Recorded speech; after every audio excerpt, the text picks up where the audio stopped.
I buried my husband 2 weeks ago, and the military taught me how to keep my face still even when everything inside me wanted to break. His name was Grant Whitaker. We had been married for 16 years.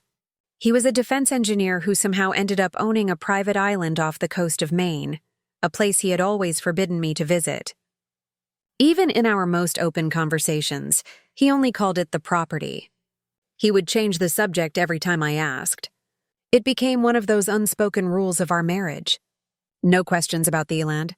On the day of the funeral, people kept saying the usual things. He was such a good man. He loved you and Piper. My 19-year-old daughter stood stiff beside me, angry and sad in equal measure. She didn't cry during the service. She stared at the folded flag in the coffin like it was a puzzle she couldn't solve. I noticed how her jaw clenched the way mine does before a briefing. 2 weeks later, we were in Neil Porter's office, Grant's longtime attorney. Neil's office smelled like old wood and coffee. The blinds were half closed, even though the day outside was bright. Piper sat in the corner, scrolling through her phone, eyes red, but defiant. She blamed me for a lot lately, mostly for not telling her about the island. The truth is, I hadn't known much myself. Neil cleared his throat and slid a black leather folder toward me. "Sloan," he said, "your husband left very specific instructions. I'm to give you this key and this letter only after his passing." He opened a small box. Inside was a heavy brass key with a blue enamel tag engraved Granite Harbor Island. My stomach tightened. The island had a name.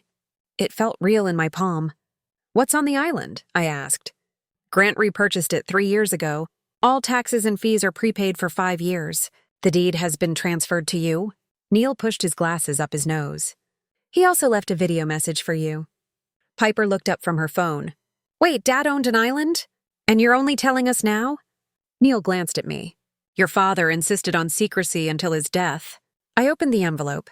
Grant's handwriting was precise, almost military. "Sloan, if you're reading this, I'm gone. I'm sorry for keeping this from you. The island is yours now. I've prepared it for you and Piper. Please go there before making any decisions. On the main desk is a hard drive with everything you need to know. Password is the date we met, plus your maiden name. Trust Owen Hale to help you on arrival." "Owen Hale. I didn't recognize the name." Piper's voice cracked. "Why would Dad hide an entire island from us? And who's Owen?" Neil handed me another paper. "Grant also left a video on this USB drive. He recorded it 6 months ago." I plugged it into Neil's computer. Grant's face appeared on the monitor, healthy and strong, not the pale man from his final weeks. He looked straight into the camera. "Sloan, if you're seeing this, it means I'm gone. I bought Granite Harbor Island for reasons I couldn't explain while I was leave. I needed time to set conditions. Please don't trust Mara." My stomach dropped at the sound of that name. Mara Whitaker, Grant's older sister. "She'll try to challenge the estate," Grant continued. "She's already in financial trouble. She'll act like she wants to help you manage the island, but she's after what's there. Be careful." The video ended. Piper stared at the screen, then at me. "So Dad thought Aunt Marawa's dangerous. She's been texting me nonstop since the funeral. She says she just wants to help." I turned to Neil. "Has she filed anything yet?" "She's contacted a lawyer about contesting the will," Neil said carefully, "but nothing official yet." Outside, the traffic hummed. Inside, I felt the click of Aswich. The Navy had trained me to move from shock to action. My husband had left me a private island, a warning, and a key. His sister was circling. This wasn't just grief anymore. It was a mission. "I need emergency leave from my unit," I said quietly. Neil raised an eyebrow. "You're still active?" "I'm transitioning to the reserves," I replied. "I still have some pull." Piper crossed her arms. "We're really going there to the island." "Yes." I closed the laptop. Today we left Neil's office with the key and the envelope. On the sidewalk, the spring air felt sharper. Piper walked ahead, her phone pressed to her ear. I heard her say "Aunt Mara" and slowed my pace. She hung up quickly when she saw me watching. "What did she want?" I asked. "She says we should meet, stepping onto the forbidden private island for the first time," Piper muttered. "She says she knows things about Dad, not without me." My voice came out harder than I intended. Piper rolled her eyes but didn't argue. That evening, I called my commanding officer and requested emergency leave. I cited family estate matters and got approval for 2 weeks. I booked a small charter flight to Maine, then a ferry from the mainland to Granite Harbor Island. The entire process felt like prepping for deployment documents, transport, contingency plans. At dawn, Piper and I boarded the plane with 2 duffel bags. She kept her headphones on, staring out the window. I studied the printed maps Neil had given me. Granite Harbor Island was larger than I expected, over 200 acres with a main house, outbuildings, and a small private dock. According to Neil, Grant had installed a self-sustaining energy system and upgraded all structures. When the ferry approached the island, the first thing I noticed was the lighthouse at the northern tip, its beams still functional. The main house rose above the trees, a mix of New England classic and modern lines. The dock was empty except for a single man standing at the end, hands clasped behind his back. "You must be Commander Mercer," he called as we stepped off. His voice carried easily over the water. I tightened my grip on the duffel. "And you're Owen Hale?" "Yes, ma'am." He extended a hand. He was in his late 50s, lean and weathered, wearing a faded work shirt. "Your husband hired me to manage the property. He told me to expect you." Piper looked around. "This place is insane. Why didn't Dad bring Usher?" Owen hesitated. He had his reasons. He was a careful man. We walked up the dock toward the main house. The path wound through tall pines and opened onto a gravel drive. The buildings looked immaculate, fresh paint and new roofs. Solar panels gleamed on one outbuilding. Inside the main house, there smelled of lemon oil and salt. Large windows faced the ocean. Everything was neat, almost staged. On the desk in the study sat a rugged external hard drive with a sticky note, password same as in letter. Before I could reach it, Owen cleared his throat. "Ma'am, there's something you should see first. The boathouse was broken into last night. Is straightened. By who? Don't know. I found the lock pied open this morning. Nothing obvious missing, but your husband kept some sensitive equipment there." Piper's eyes widened. "This is like a spy movie." "It's not a movie," I said flatly. "It's our life." I followed Owen to the boathouse. The door hung slightly ajar. Inside, the smell of diesel and seaweed mixed. "Toolboxes satopa." A small security camera above the door had been ripped down. "Your husband installed a full surveillance system," Owen said. "I'll check the backup feeds, but whoever did this knew what they were looking for." I crouched near the broken lock. "We'll need new security protocols immediately. Can you handle that?" "Yes, ma'am." And true one. When we returned to the house, Piper was at the desk staring at the hard drive. "Should we open it?" she asked. "Not yet," I said. "First, we secure the property. Then we see what your father left." Owen nodded. "Smart approach." Grant always said, "You thought like a tactician." I looked out the window at the ocean beyond the dock. Somewhere out there, someone had already tried to breach this island. My sister was texting my daughter. My husband's warning echoed in my head. This was no longer just about grief. It was about control, protection, and understanding exactly what I'd inherited before anyone else could take it from.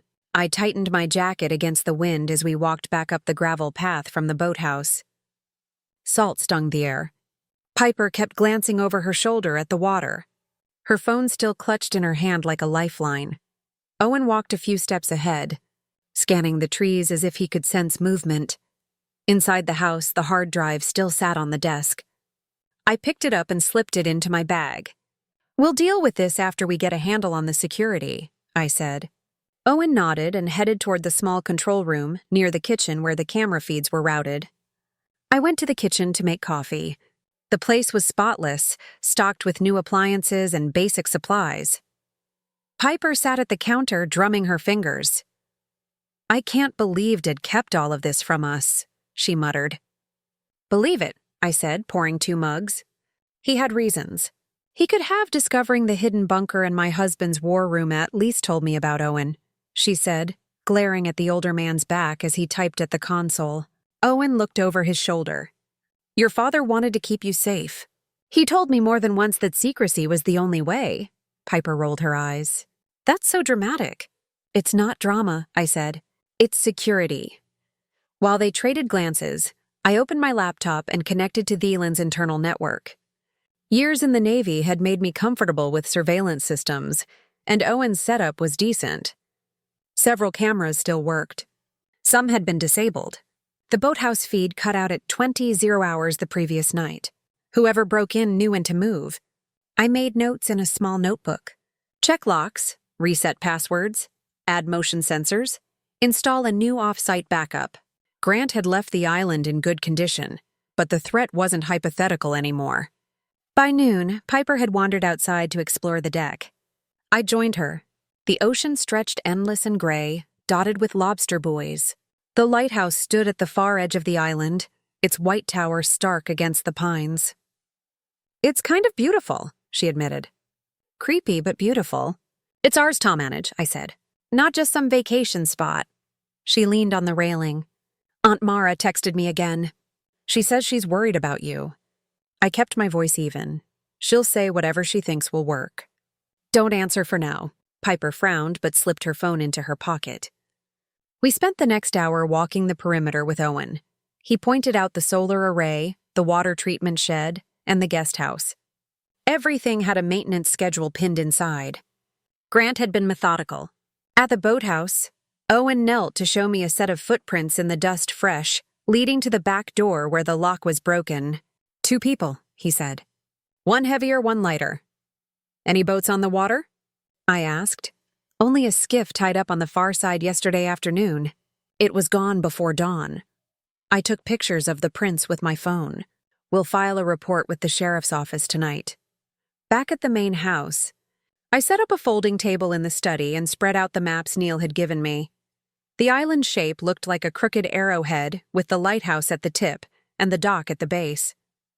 The bunker entrance was marked near the center. Piper wandered in. "What's all this planning?" I said, "We're not here on vacation. We need to understand what your father built." She crossed her arms. "You sound like you're back on duty." "I never really left." Owen returned with a fresh pot of coffee. "I've reset the main passwords. No one's getting in remotely without the new codes." "Good," I said. "Tomorrow we'll inspect the bunker," Piper groaned. "A bunker?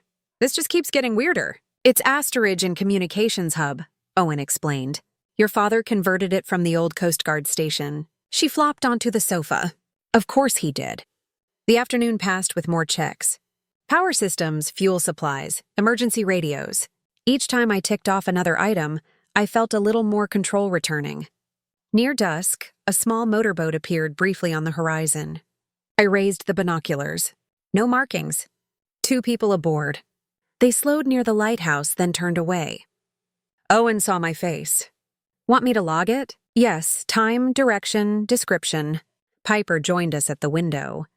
"Is that normal?" "Not really," I said. "But it's open water. People can pass by." She bit her lip. "I don't like this." "You don't have to like it," I said. "You just have to stay alert." We ate a quick dinner of canned soup and crackers at the kitchen island. Piper was quiet, staring at her phone but not touching it. Owen told a story about repairing storm damage the previous winter. His voice was steady, but I caught the edge of tension under it. He was used to being alone out here, not dealing with intruders. After dishes, I walked down to the dock alone. The tide had gone out, leaving the pilings slick and dark. The lighthouse beams swept across the water at regular intervals. My boots crunched on the boards.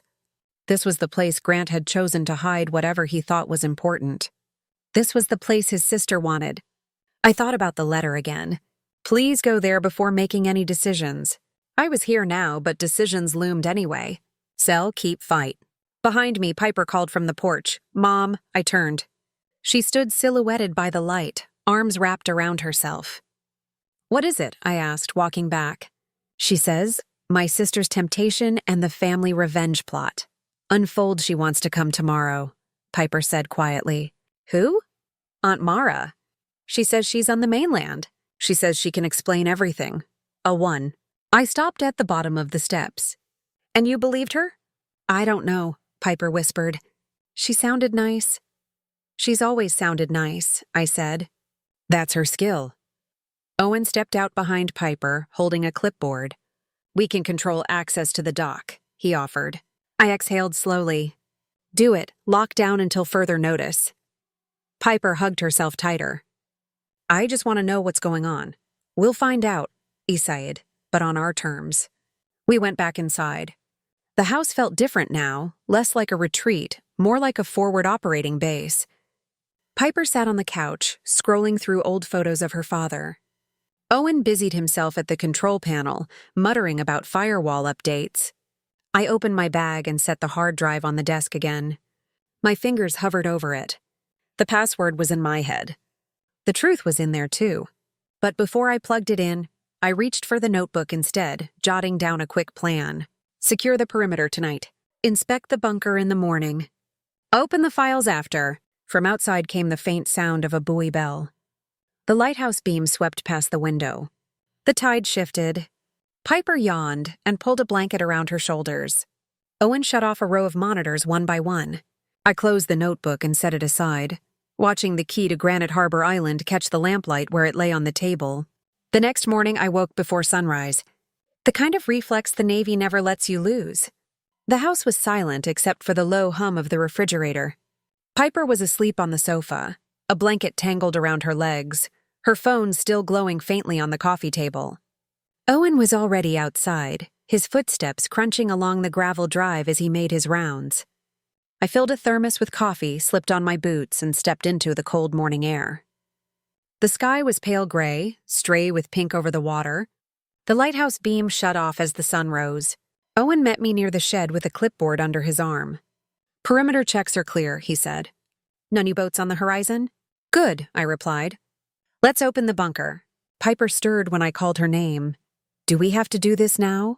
She mumbled, rubbing her eyes. Yes, I said. The sooner we understand what your father built, the better. She pulled on a hoodie and followed us reluctantly toward the center of the island. The path wounded between pines and granite outcrops. Birds scattered as we walked. About halfway in, we reached a low concrete structure built into the side of a hill, almost invisible from a distance. Rusted vents protruded from the ground like periscopes. A heavy steel door stood at the front, secured by an electronic lock and a physical padlock. I took the brass key from my pocket and slid it into the padlock. It clicked open. The keypad beeped when I entered the code Grant had left in his letter. The door swung inward with a groan. Cold, dry air flowed out carrying the smell of metal and dust. Piper peered over my shoulder. This looks like a bomb shelter. It was a Coast Guard radio station, Owen explained. Decommissioned decades ago. Your father restored it. We stepped inside.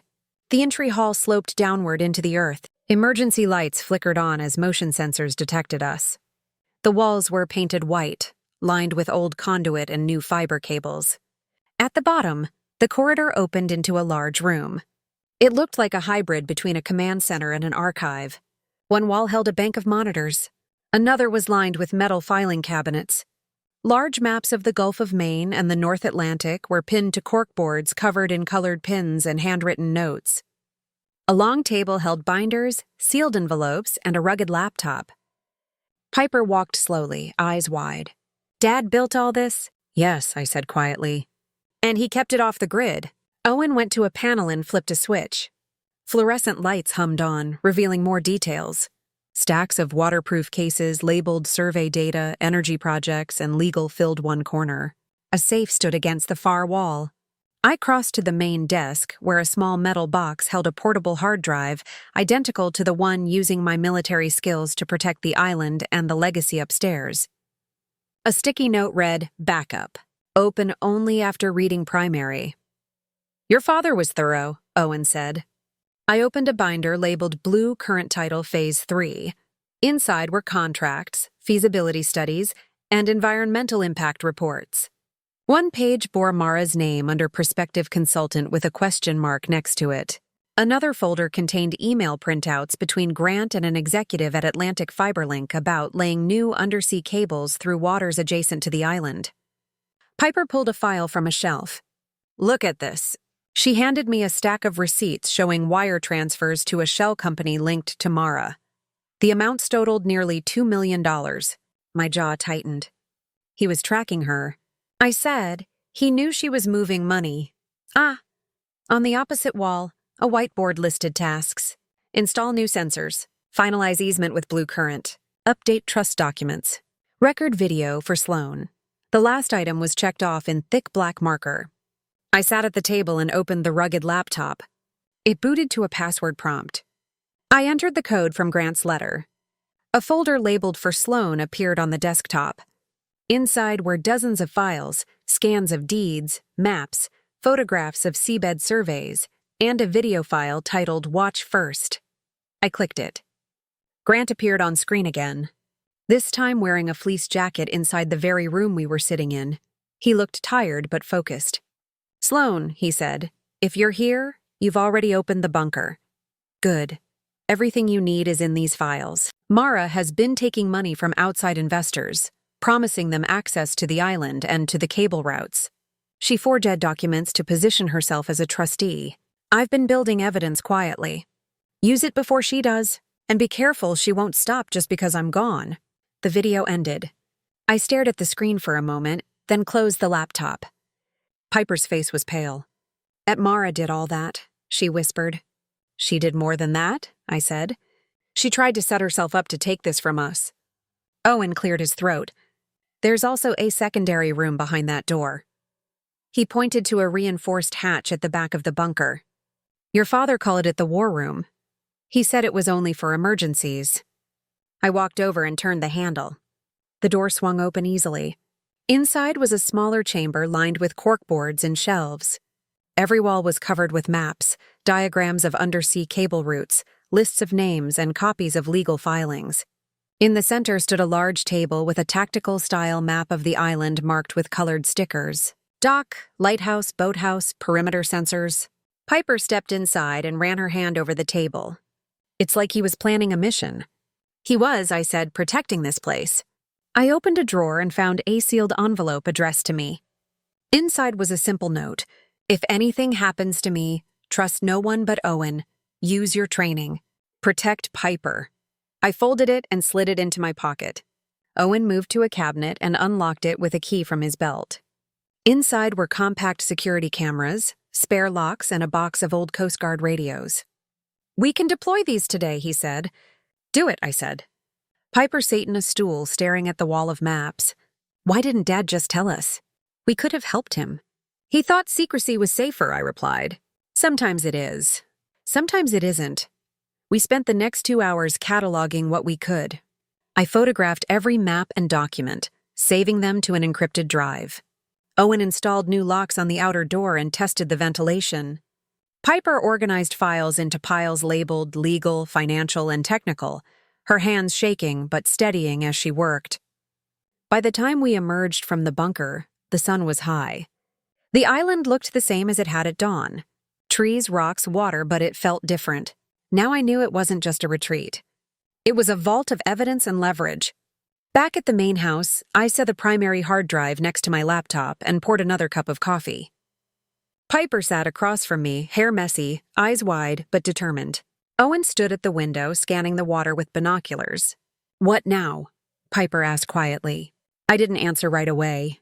I watched the lighthouse beam's faint reflection in the sea, the slow rise and fall of the tide, and the brass key on rising pressure. Companies, my sister, and the family drama, the table between us. I was still at the kitchen table when Piper's phone buzzed again. She hesitated, thumb hovering over the screen. Her face flickered between curiosity and guilt. I could see the name even from across the room. "Mara, answer it," I said flatly. On speaker. Piper swallowed hard and tapped the green icon. "Hi, Aunt Mara." "Sweetheart." Mara's voice came through smooth and warm. "I'm so worried about you and your mom. How are you holding up?" "I'm fine," Piper said, glancing at me. "I just heard you're on the island," Mara continued. "That place is too much for your mother alone. It's a lot to manage. Your father always wanted you to be part of it. If you're willing, I can put the property in your name so it's protected. We can do this together, just you and me." I watched Piper's fingers tighten around the phone. "Why would we do that?" she asked.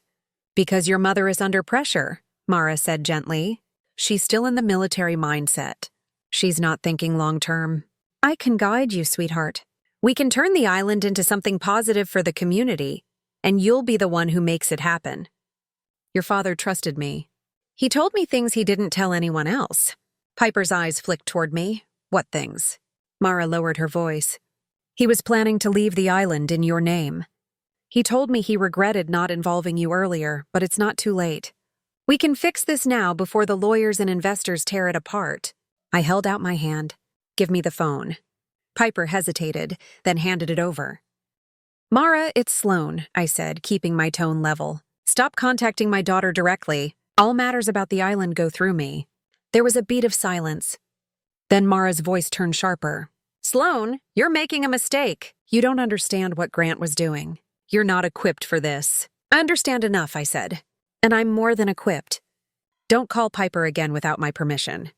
I hung up before she could respond and slid the phone back to my daughter. She's manipulating you, I said. Piper looked hurt. You don't know that. Maybe Dad really did want me involved. Piper, I said softer now. Your aunt is in financial trouble. We have proof she's been taking money to promise access to this island. She's not looking out for you. You always think you know everything. She snapped.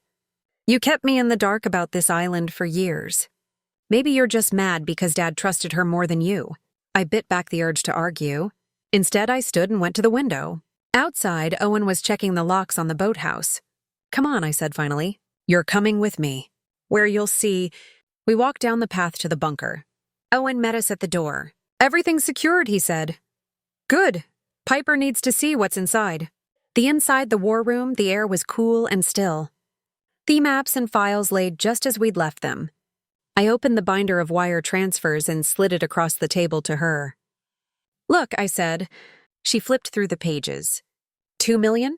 That's what your aunt has already taken from investors. I said she promised them she'd deliver this island and the cable routes. She can't deliver without our signatures. Piper stared at the numbers. Dad knew. He documented everything. I said he was building a case. She sank onto a stool. Why didn't he tell me? Because you were 19. I said because he thought secrecy was safer. He was wrong about some things, but not about Mara. Owen pulled a small envelope from a cabinet. This came by courier 2 days before Mr. Whitaker died. He said he told me to give it to you if anything happened. I took the envelope and opened it.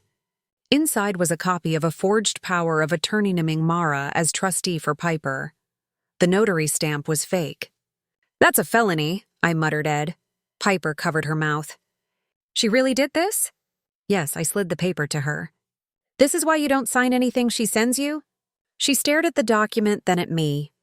What are we going to do? We're going to handle it, I said. Step by step. Starting now. I pulled out my notebook and began drafting a plan. Owen, you'll install the new cameras today. Piper, you'll help me scan and upload all these documents to a secure server. Tonight, I'll call Neil and have him prepare an objection to any filings Mara makes. Piper nodded slowly. Okay. We spent the next several hours working. Owen moved through the property, installing hidden cameras at the dock, the lighthouse, and the boathouse. Piper and I scanned contracts, emails, and maps, saving them to encrypted drives. She was quiet, but the true value of the private island and my sister's secret deals focused. At one point, she said she sounded so nice on the phone, like she really cared. She's good at sounding nice, I said. That's how she gets what she wants. By late afternoon, the war room was in better order than when we'd found it. Files labeled, drives backed up, locks changed.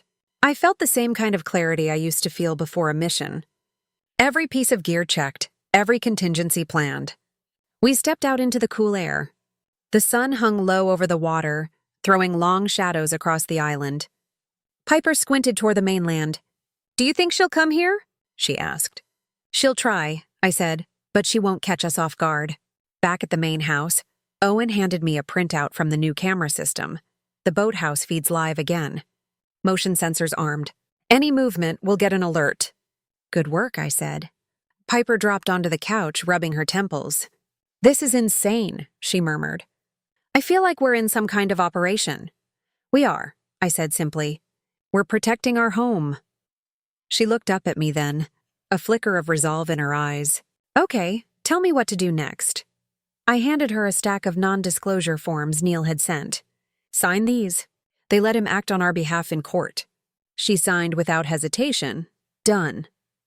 I tucked the papers into a folder and set it aside. Outside, the wind shifted, carrying the faint sound of a boat engine. Owen glanced out the window but said nothing. I poured 3 mugs of coffee and set them on the table. "We'll keep going," I said. No one argued. We sat in silence for a moment, listening to the gulls and the distant hum of the generator.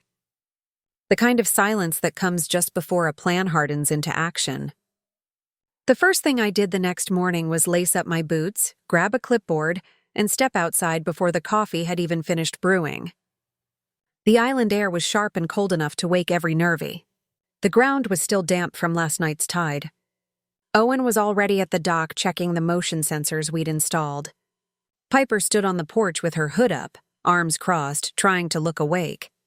"Today we secure the property properly," I said. "No more improvising."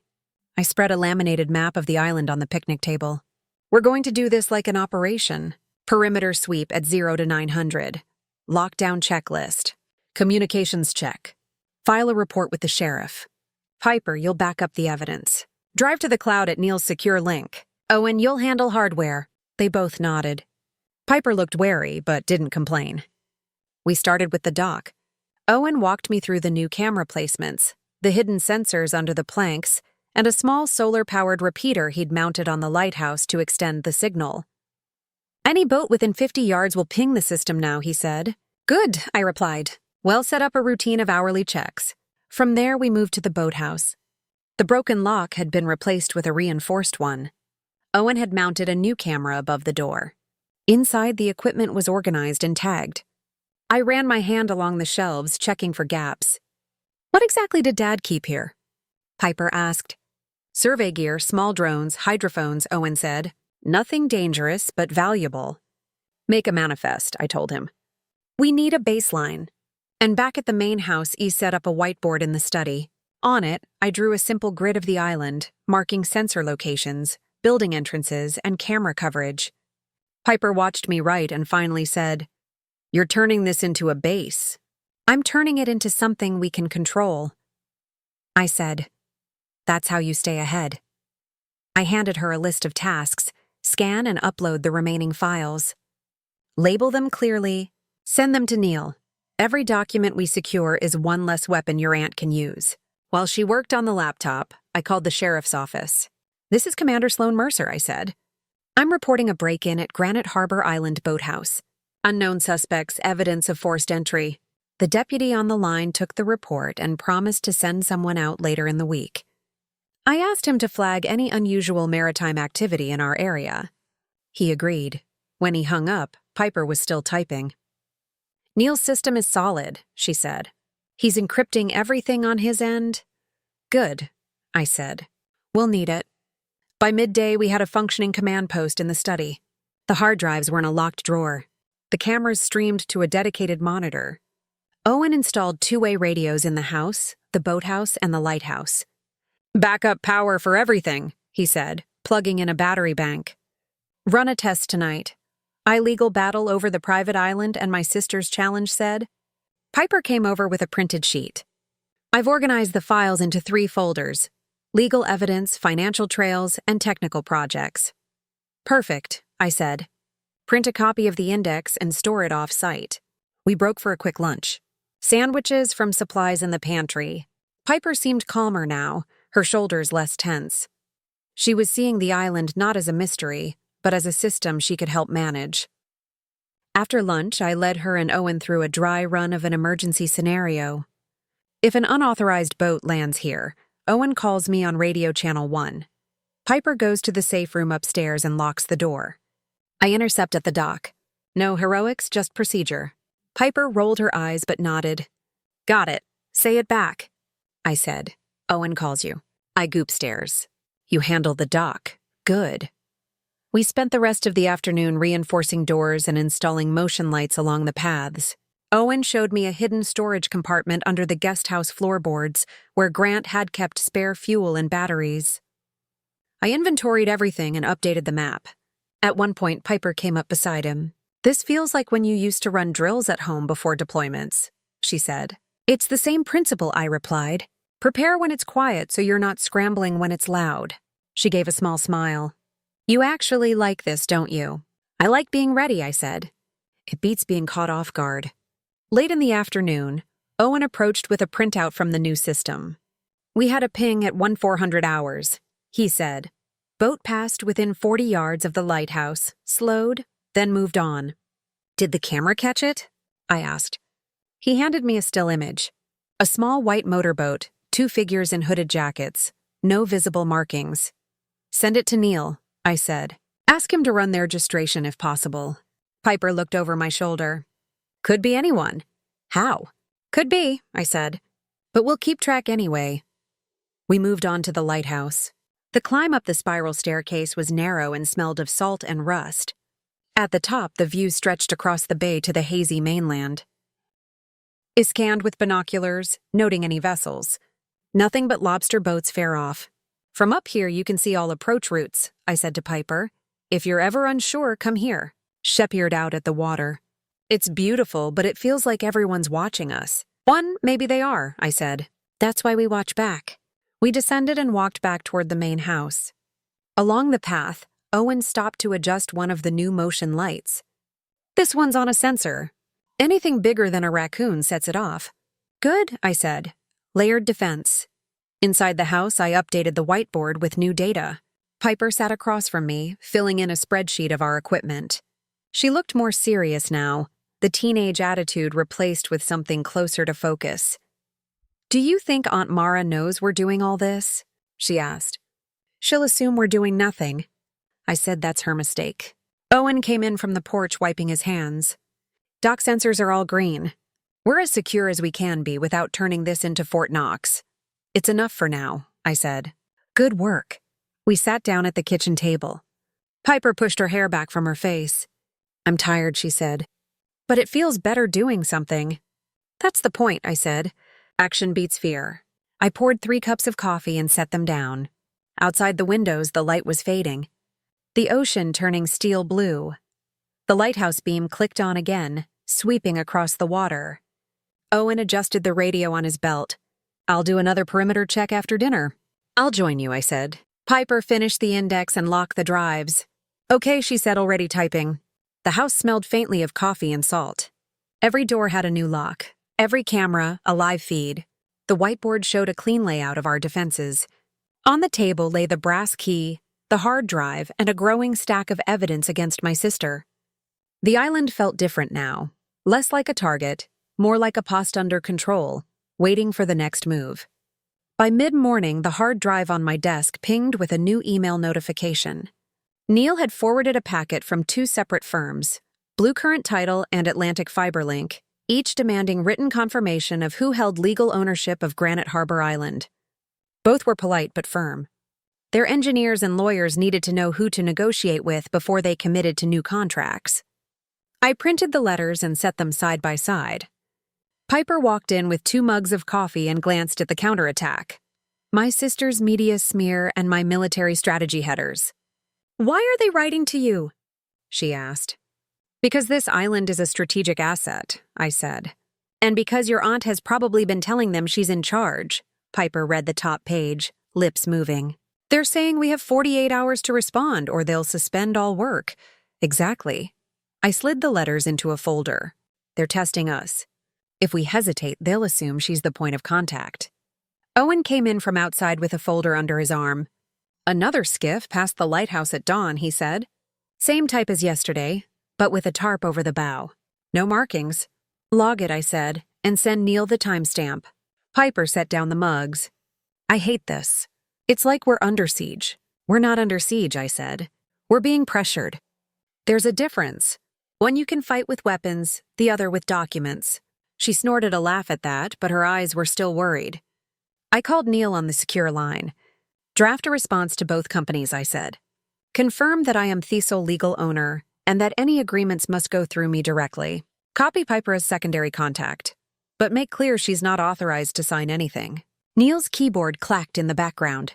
Done. I'll send you a draft in 30 minutes. Also, I added, start preparing to object to any power of attorney filings from Mara Whitaker. We have evidence of forgery.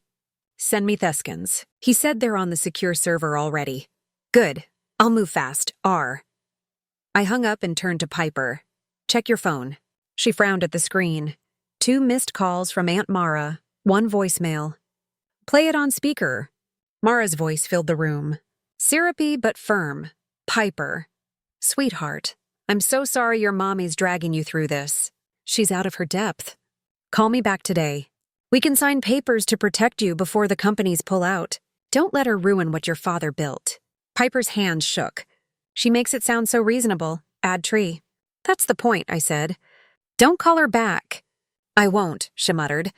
But she looked away. I pushed a legal pad toward her. Then help me make a list of everything your father had in progress with Blue Current and Atlantic Fiberlink. The more we know, the less they can spin. For the next 2 hours, we worked through binders and digital files, building a timeline of contracts, environmental approvals, and engineering milestones. Piper typed while I dictated. Owen came and went, installing new motion sensors along the South Trail. The house smelled of coffee and printer ink. At noon, Neil emailed back the draft letters. I reviewed them, made minor edits, and signed electronically. Piper hit send to both companies. There, she said. Now they know. Good, I said. That buys us some room. A few minutes later, my phone buzzed with a text from an unknown number. Stop before you embarrass yourself. This can still be amicable. I showed it to Owen. Her, he said simply. I deleted it and went back to the whiteboard. In the afternoon, a new article popped up online. Headline, Military Officer's Widow Holds Main Community Asset Hostage. The byline belonged to a small but loud blog that often ran sponsored posts. The article quoted unnamed family sources saying Grant had promised the island to the community and that I was blocking a public project.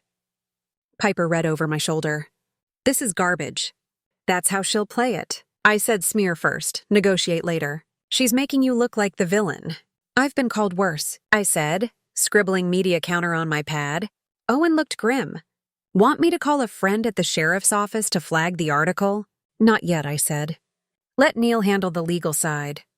We handle facts. Piper slamming her laptop chute. She's turning everyone against you, against us. I put a hand on her shoulder. Then we keep our heads clear and our evidence tighter than hers. Oop. She didn't shrug me off this time. We moved into the kitchen and made quick sandwiches. Owen spread a nautical chart on the counter showing me the main undersea cable routes near the island. This is why the companies care, he said. This position cuts transit time and cost. Whoever controls the easements controls the money. That's exactly why she's desperate. I said she's already taken $2 million and promised results. Piper chewed her sandwich. What happens if she can't deliver? She'll try to pin it on us, I said. Or force a sale.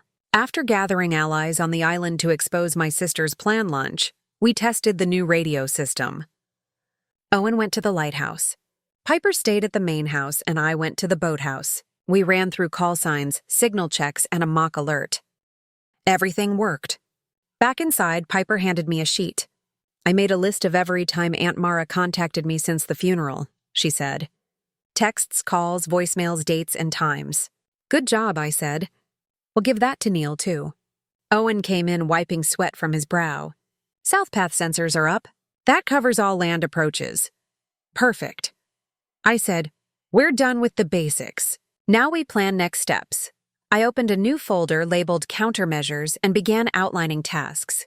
Confirm corporate contacts, prepare press statement, secure offshore backups of evidence, identify any weak points in our legal position. Piper watched me write, her expression shifting from anxious to intent. I want to help with the statement, she said. I'm good at social media. Draft something factual. No emotion, I said. We're not feeding her narrative. She nodded. Got it. The afternoon light slanted through the windows, glinting off the brass key on the table. Outside, gulls wheeled over the water. The house felt less like a target and more like a command post now. Every person with a role, Neil called back just before 4. I filed the initial objection to any power of attorney documents. He said if she tries to act, the court will flag it. Thank you. I said she won't give up easily, he warned. She doesn't have to. I said she just has to lose. I hung up and turned to Piper. How's the draft? She handed me her phone. The message was simple. Granite Harbor Island remains private property under the lawful ownership of Sloan Mercer. No agreements or transfers are valid without her signature. We are committed to environmentally responsible development. Perfect. I said, send it to the companies, not the press. Let them know we're steady. She tapped send. Done. We sat for a moment in the quiet hum of the house. Outside, the wind shifted and a bell buoy clanged somewhere out on the water. Owen adjusted the radio on his belt. Piper exhaled slowly and reached for her laptop again. The map on the whiteboard was full of colored pins. Now dock, lighthouse, boathouse, sensors, cameras. The folder of evidence was thicker. The smear article sat open on my screen, but it looked smaller than before. Just noise against the steady work we were doing. I checked the time and closed my notebook. Let's keep at it, I said. No one argued. Piper opened another file. Owen walked back toward the dock. The house smelled of coffee and salt, steady and ready.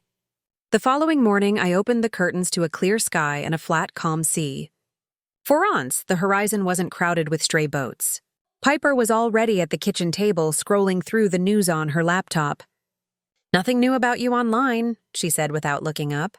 That's a good sign, I replied. Eat something. We have a visitor today. She raised an eyebrow. Who?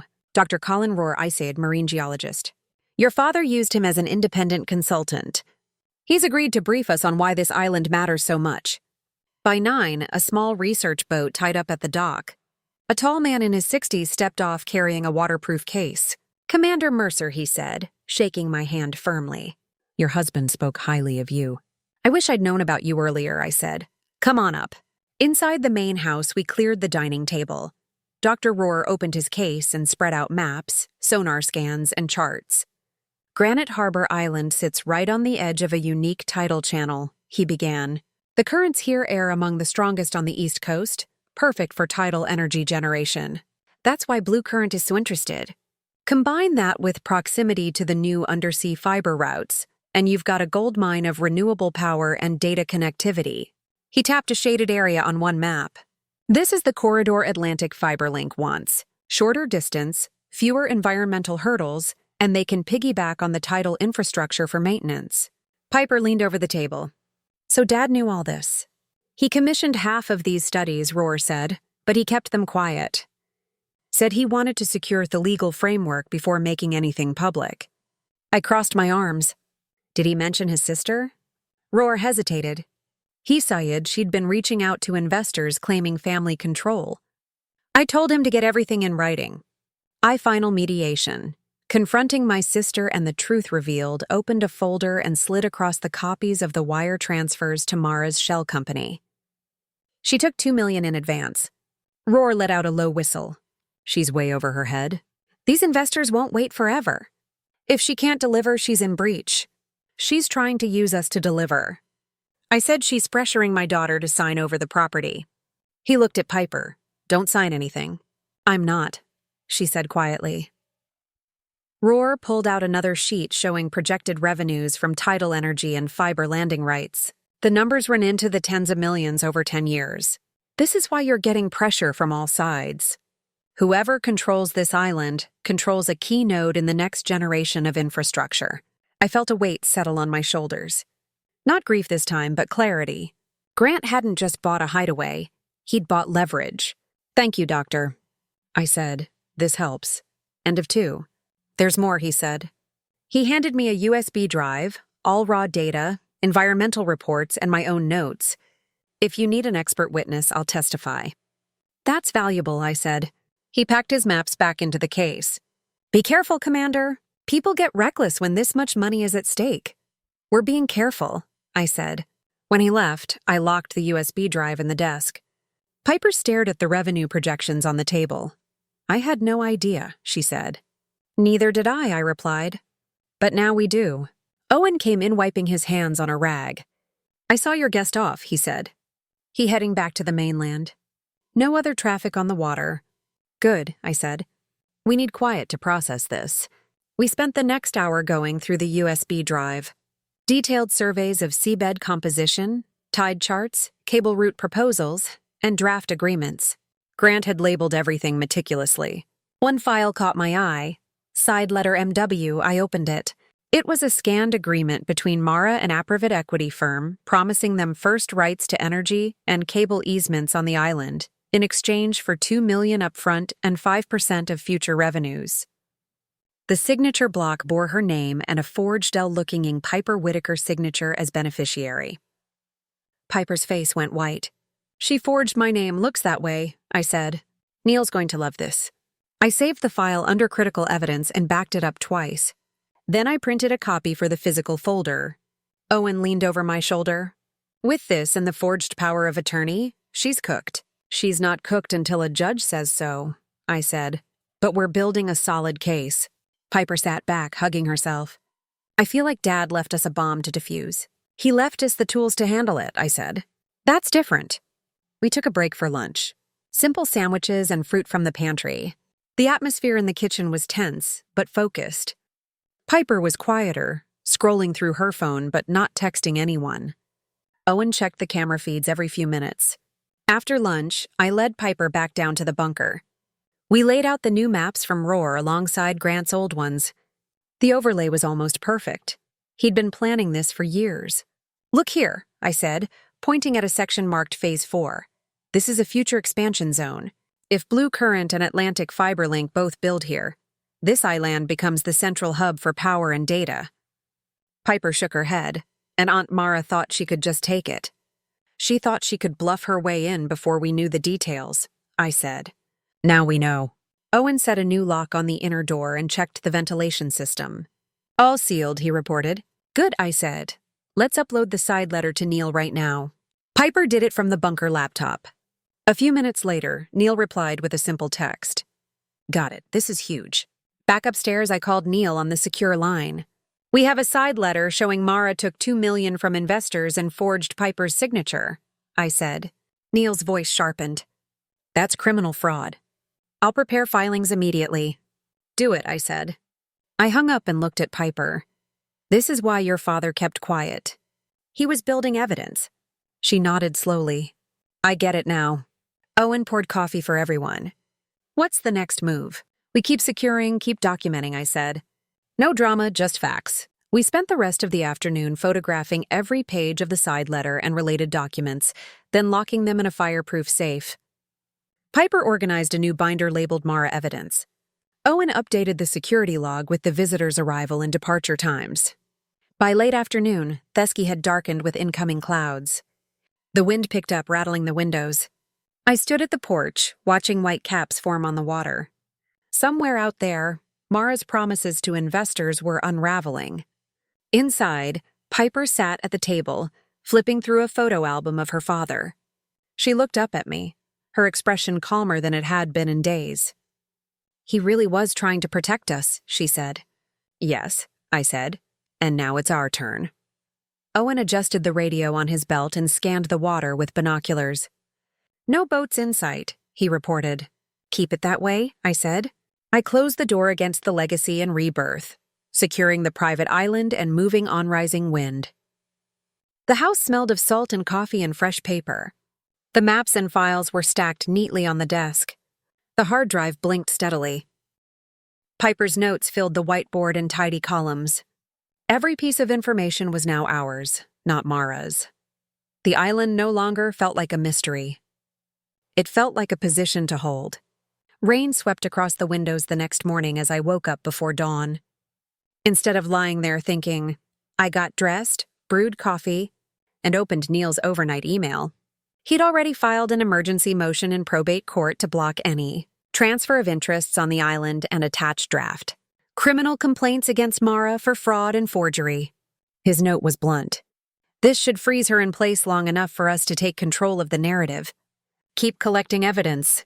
I printed the documents and set them on the kitchen table next to Piper's cereal bowl. She came down in a hoodie, hair damp from a quick shower. Another long day? She asked. We're making progress, I said. Neil's already moving. Owen entered from the porch, rain dripping from his jacket. Coast Guard cutter passed offshore about 15 minutes ago, he said. Looked like a routine patrol, but they slowed when they reached our coordinates. That's because I called them. I said, Your father filed for a restricted zone around the title test area. Mara's contractors violated it twice last month. The Coast Guard has the reports. Piper blinked. Dad had a restricted zone. Test equipment, I said. And to keep unauthorized boats out, Neil wants every violation documented. By 8:00, Asmal Coast Guard launch appeared at the dock. 2 officers in rain gear stepped out. The taller one introduced himself as Lieutenant Knox. Commander Mercer? He asked. That's me, I said, flashing my retired ID. Come in out of the rain. End quote. Inside the house, Knox set his clipboard on the table. We received reports of unauthorized vessels near your tidal array last week. We'd like to confirm boundaries and inspect your equipment. Of course, I said. I handed him the original permit paperwork Grant had filed, including maps of the restricted area. My husband documented multiple incursions by a vessel registered to an LLC controlled by Mara Whitaker. Knox raised his eyebrows. We'll take a look at that. Unauthorized entry into a restricted test zone is a serious offense. He sent his partner back to the boat to retrieve a tablet. If you don't mind, Commander, I'd like to see the security footage. Owen led him to the control room we'd set up off the kitchen. Multiple screens showed camera feeds from around the island and the underwater array. Knox scrolled through timestamps. Here, Owen said, pointing. That's the vessel. Knox zoomed in, capturing the registration number. Perfect, he said. That's enough for a violation notice. If they damaged anything, it's also grounds for civil action. They were probably looking for leverage, I said. Or sabotage, Knox replied. Either way, you've got us on your side.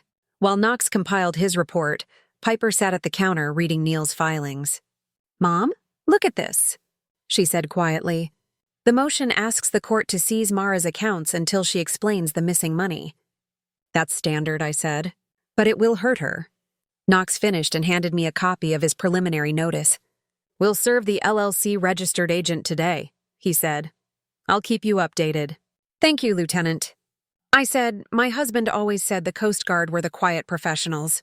Knox smiled faintly. We try. He shook my hand and left. After they departed, the house felt calmer, like a defensive perimeter had just been reinforced. Piper exhaled. It's weird seeing all these agencies lined up with us, she said.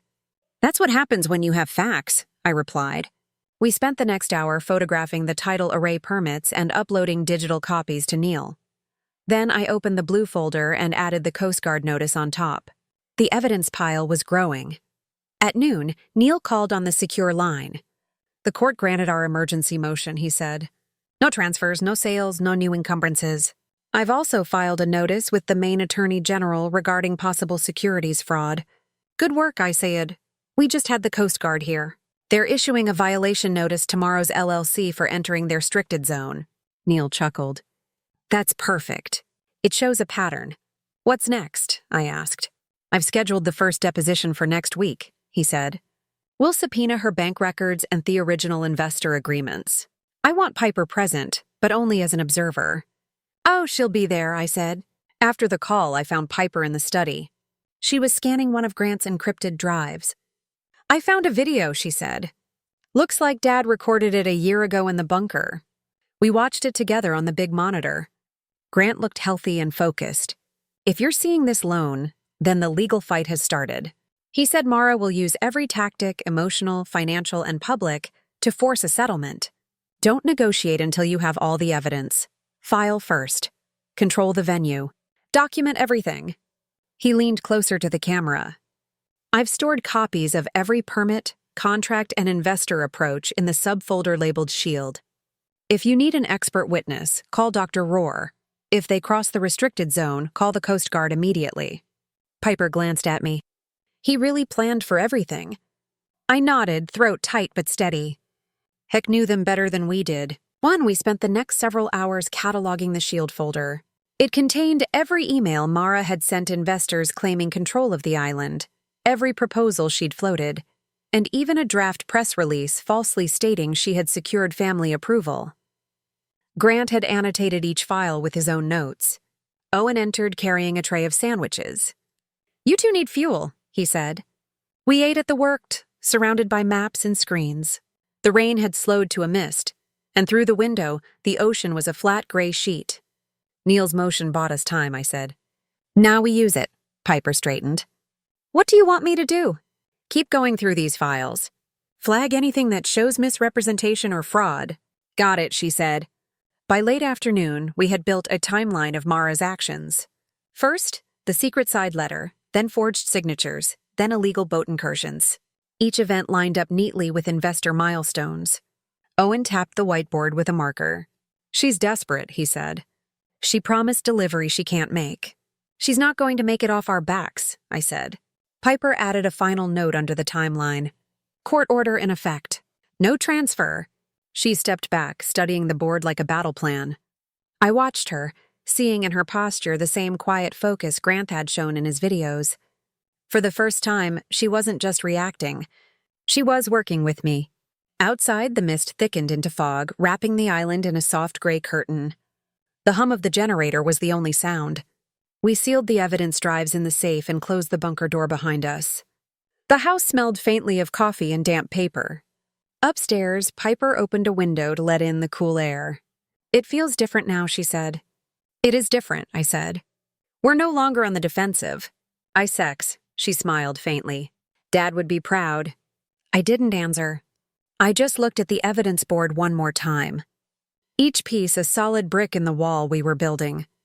Thaylen felt less like an inheritance and more like a command post. Facts, maps, and orders, replacing the uncertainty of the past weeks. Everything moving toward clarity without a single word about an ending. The fog still clung to Thailand the next morning when I sat down with my second cup of coffee and opened my email. 3 new headlines blared from the screen, all variations of the same theme. Military widow blocking community energy project. Private island greed threatens main jobs. Sister of defense engineer says she shut out a family legacy. Each article quoted Maras, the brave whistleblower trying to rescue the island from me. Piper came in with her own mug and froze when she saw the headlines. She's everywhere, she muttered. She's paying for placement, I said calmly. You can tell by the identical wording. It's a coordinated push. Owen entered carrying a small box of tools. 2 of the cameras went offline last night, he said. Not whether somebody hit the feed. Looks like a remote hack. I stood immediately. Show me. We moved into the control room. 2 black squares glared from the grid of camera feeds. Owen pulled up the log file. Signal drop at 213. Someone tried brute force passwords. Anyone? I asked. No movement sensors triggered, he said. Could be off island.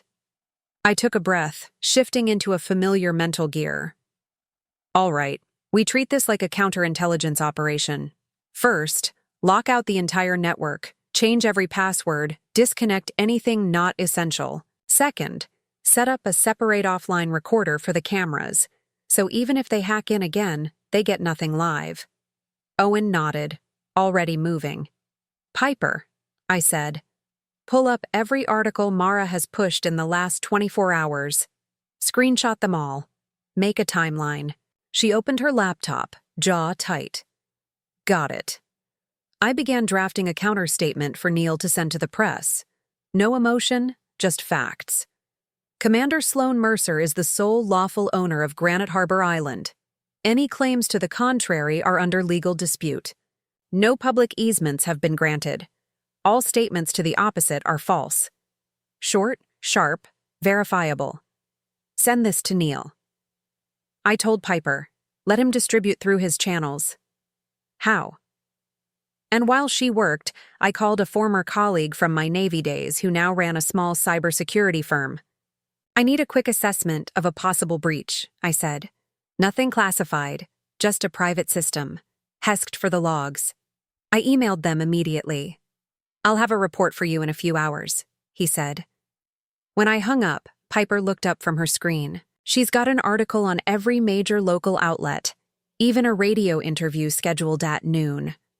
Perfect. I said that means she's playing a fence. We're about to take her footing out from under her. Owen returned from the equipment closet. I've isolated the cameras on a air-gapped recorder. No more remote access. Good, I said. Now check the physical locks. He left again without question. I sat next to Piper. Show me the screenshots. She scrolled through them. Same quotes, same phrases, same headshot of Mara in a blazer looking concerned. She's using words like protect, community, and legacy. I jotted notes on a pad.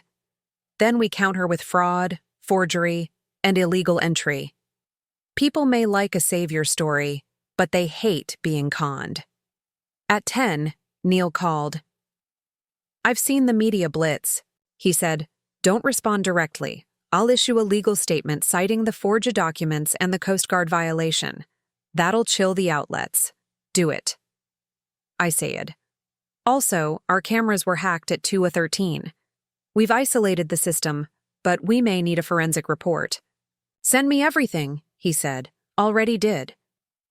After the call, I went outside to inspect the boathouse. The fog muffled sound, turning every gull cry into an echo. Owen met me there. No signs of forced entry, he said. Locks intact. Good, I said. Well, assume remote only.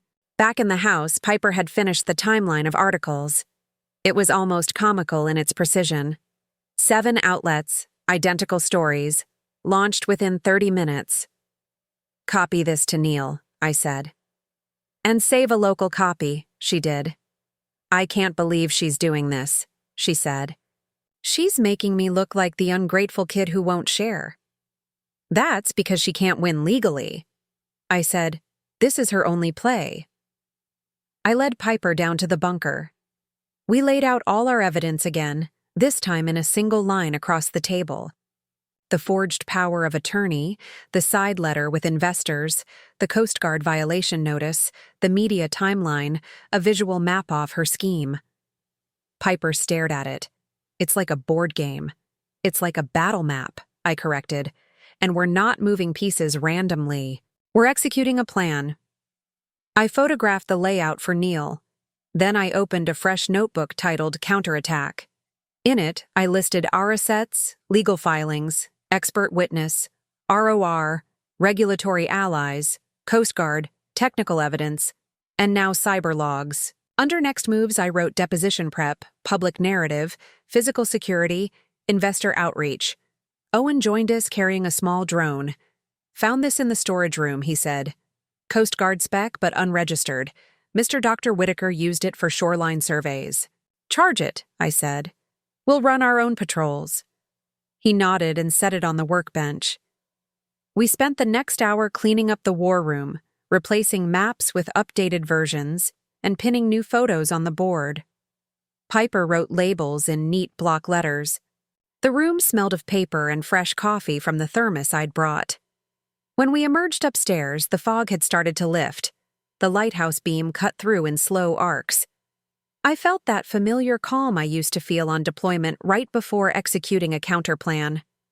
Owen returned from the porch. No boats on the horizon, he reported. Tide's turning. Launch the drone after lunch, I said. Let's see if we can get aerial shots of any vessels lurking beyond sensor range. He grinned slightly. Yes, Commander. Piper was at the kitchen counter drafting a neutral statement for social media. Something like this? She asked. I read it. We remain focused on protecting Granite Harbor Island and its environmental and legal integrity. False claims will be addressed in court. We appreciate community support. Perfect, I said. Posted quietly and leave it at that. Shut-apt send. After lunch, Owen took the drone out and launched it from the lighthouse balcony. We watched its camera feed on a tablet as it rose above the island, panning slowly. No boats within a mile, just gray water and gulls. Good to know, I said. Piper leaned against the railing. It feels less scary when we're doing something, she said. That's the point, I replied. We went back inside and I updated the counterattack notebook with our progress. Neil texted back. Statement released. 2 outlets already pulled the story pending verification. I showed it to Piper. See facts beat noise. She smiled for the first time in days. I like this side of you, she said. It's just the side your father always counted on, I said. Owen came in with the drone. Battery low, but all clear, he said. Good work, I replied. We gathered around the kitchen table. The whiteboard showed our defenses. The evidence binder was thicker than ever. The media smear was already wobbling, and for the first time since stepping onto the island, I felt your position shift from reactive to proactive. The generator hummed steadily. The tide rolled in and out, and the brass key lay on the table between us. Silent proof of control, built on action, not headlines. The drone battery was still warm in Owen's hands when I stepped back onto the porch and looked at the water. For the first time since Grant's funeral, the sky over the bay was clear and blue, the kind of day fishermen call honest weather. I took a long breath and made a decision. It's time to bring people in, I said. Piper glanced up from the table where she was sorting evidence files. Who? Local stakeholders, I replied. People Dad respected. The ones Mara has been telling stories to. If we're transparent with them here on our ground, they'll stop believing her narrative. End quote. Owen nodded slowly. You want to do it on the island? Yes, I said. No more shadows. By mid-morning, I was on the radio to Captain Ellis, a veteran fisherman who'd known Grant since his first bid on the island. Then to Dana McKee, the town council's environmental officer, then to 2 engineers from Blue Crant, who had been quietly emailing me for weeks asking for clarity. I invited each of them to a meeting at the main house that afternoon. Come see the facts yourselves, I told them. Piper listened as I made the calls. Are you sure it's safe to bring them here? I'm sure it's necessary, I said. Sunlight beats rumor. We spent the next 2 hours preparing.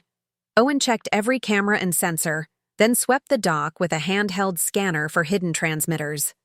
Piper printed out color copies of the key evidence Mara's forged documents, the side letter, the Coast Guard violation notice, and Dr. Rohr's revenue projections. We laid them out on the long dining table like exhibits in a courtroom. At noon, I made sandwiches and coffee for everyone. Piper helped me carry chairs from the porch into the living room. Owen placed a small portable projector on the sideboard, ready to show maps. The house began to look less like a hideout and more like a briefing room. Just before 1, the first boat appeared at the dock. Captain Ellis climbed out, a barrel-chested man with a wind-burned face. Commander, he said, shaking my hand. Didn't think I'd ever see inside this place. Welcome, I said. Behind him came Dana McKee with a canvas bag full of binders. The Blue Current engineers arrived last, carrying laptops and notebooks. Owen escorted them all up the path. Piper stood by the door, clearly nervous, but holding her ground. Inside, I introduced everyone quickly.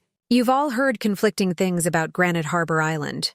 Today, I'm going to show you exactly what's happening. I began with the basics. Grant's purchase of the island, his permits for title testing, his negotiations with Atlantic Fiberlink and Blue Current.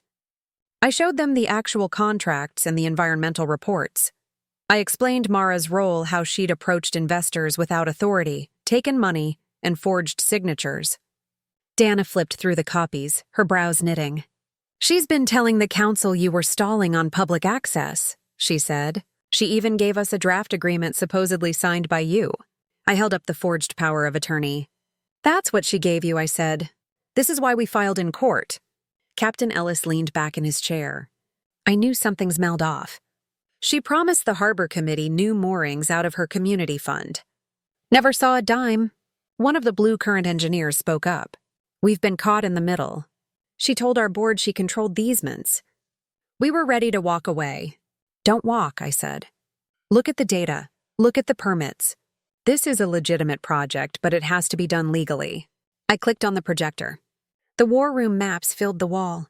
Undersea cable routes, title, current charts, projected revenues. This is what's at stake, I said. Renewable power and high-speed data for the region, jobs, environmental protections, and revenue for Maine. Grant spent years making sure it was sound. I'm not blocking progress. I'm blocking fraud. The room went quiet except for the hum of the projector. Dana closed her binder. If these documents are real, she's in serious trouble. They're real, I said. And you're free to take copies back with you. Captain Ellis tapped the table. Tell me what you need. Right now, just truth, I said. If the council or the press asks, tell them you saw the evidence. Tell them no agreements are valid without my signature.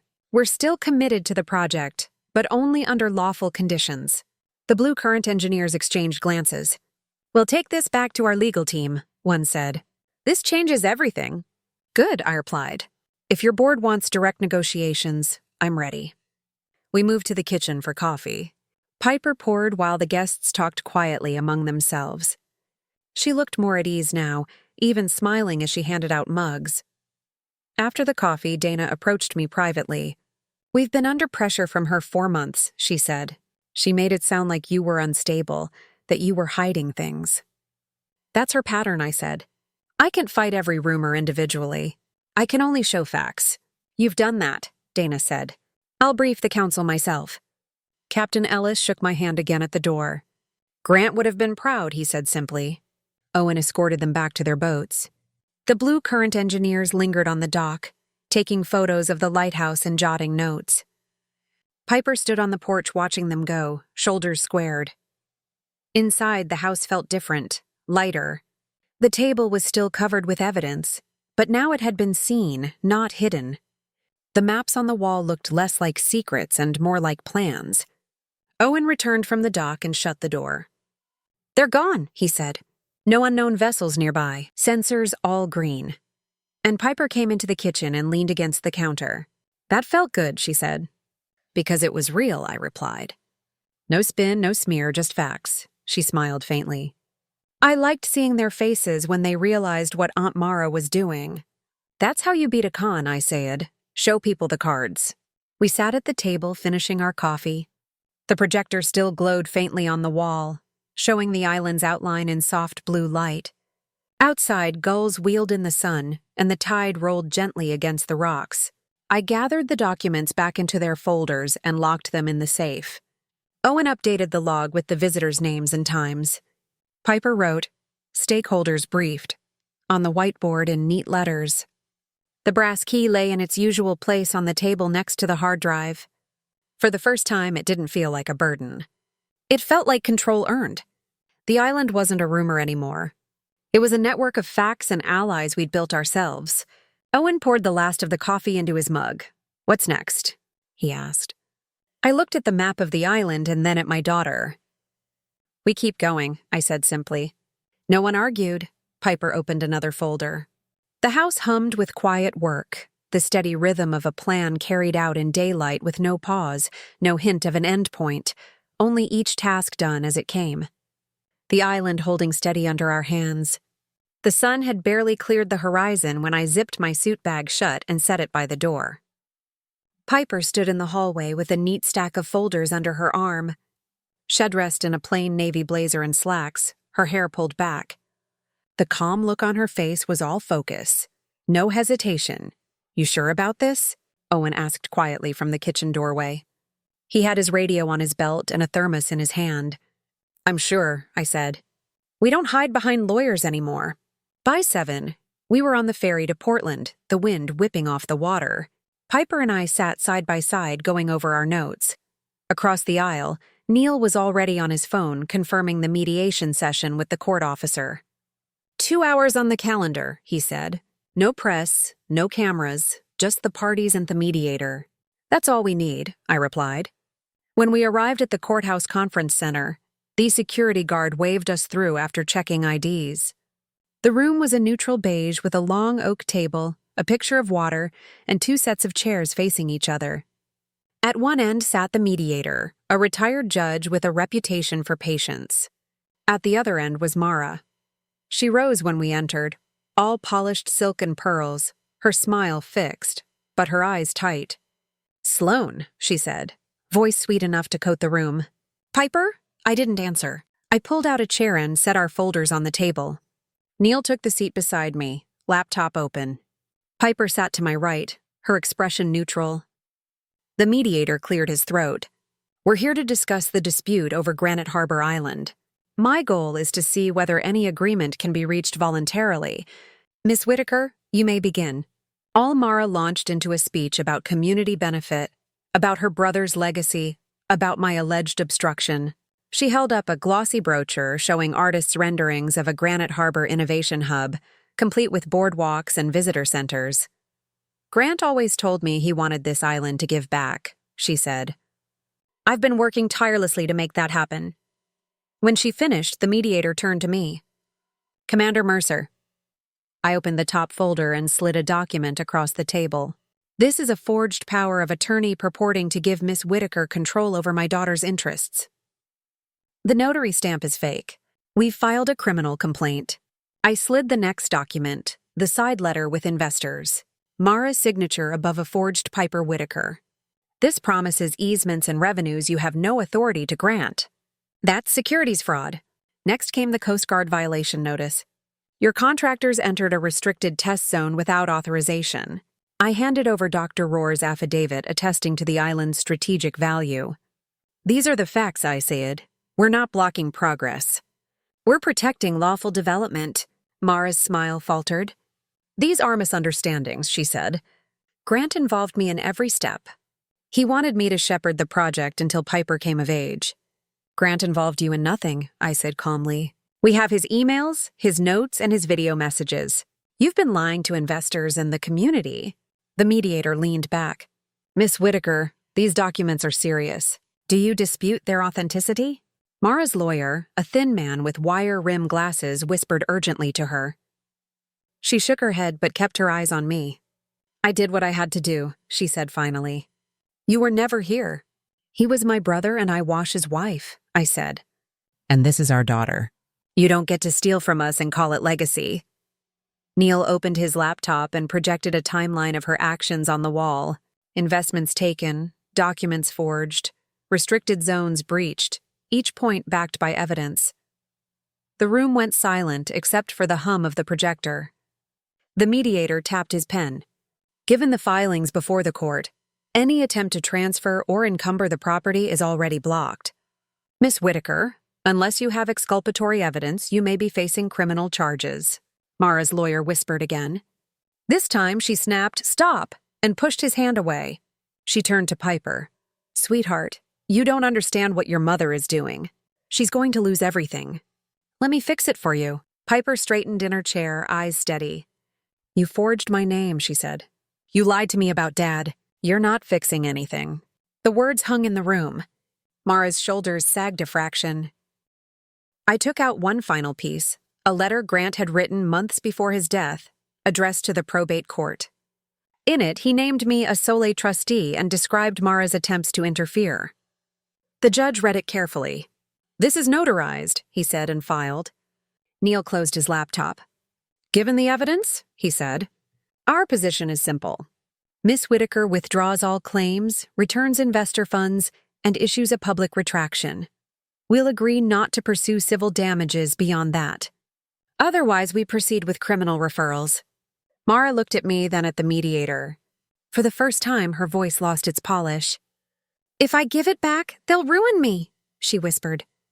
You did that yourself, I said. The mediator nodded slowly. Miss Whitaker. You should confer with counsel.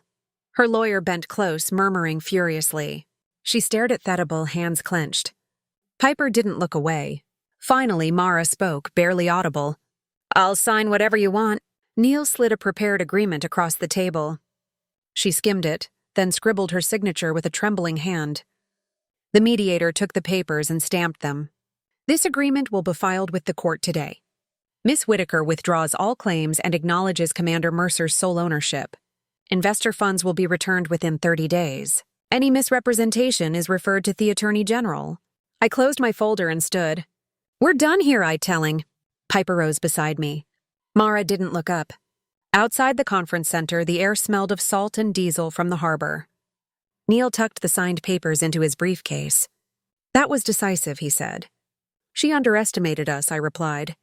Piper slipped her hand into mine. She underestimated Dad too, she said. We walked toward the ferry dock without looking back. The gulls cried overhead and the tide slapped against the pilings. I felt the tension of week start to drain out, replaced by a steady focus on what still needed doing. On board, Owen was waiting with a thermos of coffee. How'd it go? He asked. I handed him the copy of the agreement. She's finished. He scanned it quickly and gave a low whistle. Solid. Piper sat at the bow, hair blowing in the wind. For the first time since Grant's funeral, she looked less like a kid caught in a storm and more like someone charting her own course. I joined her, resting my elbows on the railing. "You did well in there," I said. She tried to talk to me like I was still 12, she said. "I'm not." "No," I said. "You're not." The ferry cut through the water toward the island. In the distance, the lighthouse stood against the blue sky, steady and bright. The hard drive in my bag held every document we needed. The signed agreement in Neil's case would go straight to the court. Owen poured coffee into paper cups and handed them around. We drank in silence as the island drew closer, each of us seeing it now not as a burden, but as a piece of ground secured through discipline and truth. No theatrics, no cliffers, just a position taken and held. When the ferry slid back into the island's dock that afternoon, the water was like glass and the gulls were quiet. Owen tied off the lines while Piper and I stepped onto the pier with Neil right behind us. The papers were filed, the agreement signed, and for the first time, the island felt completely ours in more than just name. We walked up the path toward the house. The lighthouse beam swept once across the bay, even though the sun was still high. It was just a routine flash, but it felt like punctuation to a long sentence. Piper carried the hard drive and the signed agreement clutched under her arm. She didn't look like someone carrying weight. She looked like someone holding a future. Inside the main house, we spread the documents across the kitchen table. Neil scanned the signatures one more time and nodded. "Court accepted the filing," he said. "Title is clear. Investors will get their funds back. Attorney General's office has a criminal inquiry open." "Good," I said. "Thank you for moving so fast." He closed his laptop. "You did the hard part. My job was paperwork." Piper smiled faintly at that. "Paperwork that saved us." Neil packed up his briefcase and stood. "I'll head back on the last ferry. Call me if you need anything else." "Safe trip," I said, shaking his hand. When the door closed, the house seemed to exhale. Owen set a pot of coffee on the stove and leaned against the counter. "So what's next, Commander?" I looked at the whiteboard on the wall maps, evidence, notes, all the colored pins and arrows we'd added over the past weeks. Slowly, one by one, I began erasing them. Piper joined me, wiping clean the corners until only the outline of the island remained. "This board served its purpose," I said. "Now we plan, not defend." We moved to the war room bunker. The air inside was cool and dry. The map still pinned neatly. I opened the safe and took out Grant's last envelope, the one marked final. Inside was a short letter written in his precise hand. "Sloan, if you're reading this, you've secured what we built. Don't let it sit. Make it work.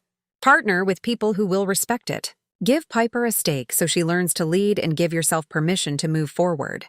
I read it aloud to Piper. She didn't cry.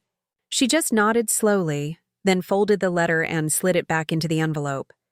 Owen cleared his throat. "Blue Current called while you were gone," he said. "They're ready to negotiate directly with you." "Good," I said. "Well-set terms that protect the environment and the community, and Piper will be on the paperwork." "Ender." Her eyes widened. "Me?" "Yes," I said. "You've been in every step. It's time you take a formal role." We spent the afternoon drafting our opening proposal for Blue Current and Atlantic Fiberlink. Instead of just selling access, we offered a partnership tidal power generation, managed under strict environmental oversight, fiber landing rights with community reinvestment and local hiring clauses. Piper typed while I dictated. Owen added practical notes about construction and logistics. When the draft was done, Piper leaned back and looked at the screen. "This feels good," she said. "Like we're building something instead of just fighting." "That's exactly what we're doing," I replied. Outside, the light shifted toward evening. The fog had burned off completely, revealing the coastline in sharp detail. Fishermen's boats moved across the bay like small black silhouettes. The lighthouse beams switched on automatically, sweeping across the water. We took a break on the porch. Owen poured coffee into mugs while Piper pulled a blanket around her shoulders. "I can't believe how much has happened since the funeral," she said quietly. "You handled it," I said. "You're stronger than you think." She gave a small laugh. "I learned from you." We sat in companionable silence for a while, watching the tide roll in. There was no dramatic finale, no cameras, just the steady work of putting things right. Later, we walked down to the old studio building. Grant had left it empty, its windows dusty, workbenches bare. Piper pushed the door open, and sunlight spilled across the wooden floor. "We could use this," she said. "For what?" I asked. "Community design space," she said. "Workshops on renewable energy, marine conservation." Dad always said he wanted the island to be more than cables and turbines. I smiled, "Then make it happen." Then we walked back to the main house with a list of simple tasks. Clean the studio, order supplies, schedule the first meeting with Blue Current. Nothing urgent, nothing secret, just steps forward. At dinner, we ate simple grilled fish Owen had caught earlier. Piper set the table while I opened a bottle of wine I'd been saving since my last deployment. We raised our glasses without ceremony. "To making it work, I say, to making it ours," Piper added. The lighthouse beam swept across the windows again, steady as a heartbeat. Afterward, I went to my small office upstairs and filled out the paperwork to return to reserve status with the Navy. It felt right serving again, but with the island secure, not as a retreat, but as a responsibility shared. Downstairs, Piper was sketching layouts for the studio project. Owen was at the sink washing dishes, humming quietly. The house smelled of salt, coffee, and fresh paper. The smell of work, not conflict. I looked out the window one last time before turning in. The island lay quiet under the stars. Every sensor and camera humming along, every document filed and backed up. No headlines, no intrusions, just the sound of water against the rocks. In the morning, we would start drafting contracts with Blue Current. Piper would lead the community outreach. Owen would manage the island operations, and I would serve as both guardian and guide, exactly what Grant had asked. I closed the window and shut off the light. The island didn't feel like a secret anymore. It felt like a legacy set on firm ground, steady, transparent, and alive under our hands. The island is quiet tonight. The tide sliding in and out like slow breathing. And for the first time since Grant's funeral, the silence feels earned instead of heavy. The maps are rolled up, the evidence is locked away, and the studio is full of sketches instead of secrets. Piper has gone from a teenager, unsure of why her father hid things, to a young woman building something real with her own name on it. Owen moves around the property like a steady heartbeat, not as a watchman against threats, but as a caretaker of a working project. I stand on the porch with a mug of coffee and watch the lighthouse beam sweep the bay. It's the same beam that was there when I arrived, but it doesn't look like a warning anymore. It looks like Aguapost.